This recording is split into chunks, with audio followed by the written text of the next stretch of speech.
Previously, the problem was to write a rational function in its partial fraction decomposition form. We did this problem for a special case where we had only one pole with some multiplicity. In this case, the partial fraction decomposition would look like this.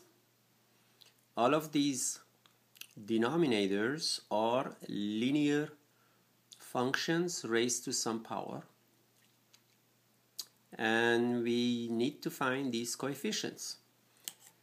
And we figured that B3 is the limit as z goes to 2 of z minus 2 to the third times g.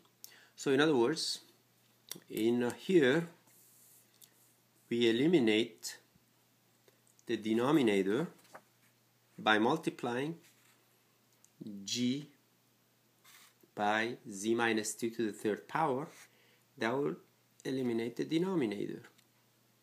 So all we have to do to plug in 2 for z, okay? So you just plug in 2 and that gives you B3. Now to write this in terms of limit is just a formality because you get 0 times infinity. That's why we had to write in the limit form. We can't just say plug in 2 here. But after you cancel the denominator, then you can plug in 2. Similarly, for B2, we use the same expression, but we take the first derivative. Okay? And then we plug in 2. And then for B1, we take the second derivative. But here you have a coefficient 1/2. In general, it has to be 1 over the factorial of the order of the derivative. So 2 factorial is 2. If we had more coefficients here before B1, then we would go to the third factorial, which is 1/6. Okay, and this would be the third derivative. Now, we want to expand this idea to the case, or more general case, of having more factors or more poles or factors in the denominator. Now we added 2 more poles. They're all the same but with multiplicity 2. So a total of 5 poles here we have. So similarly, we have to add a similar expression, so we need 2 of them because of the power is 2. And for that we need to add beta 1, that's just like B1, times this linear factor raised to -1 and plus the other. So this is the remaining partial fractions that you need to add to the previous ones.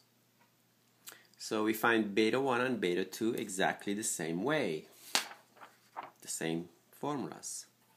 So for this you multiply g by this new factor, all of it, all 2 of it. So in other words, you remove this and you plug in what?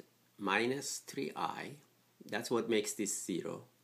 Minus 3i, you plug it into what's left, and that gives you beta 2. Beta 2 is the one with the highest power, negative of the highest power.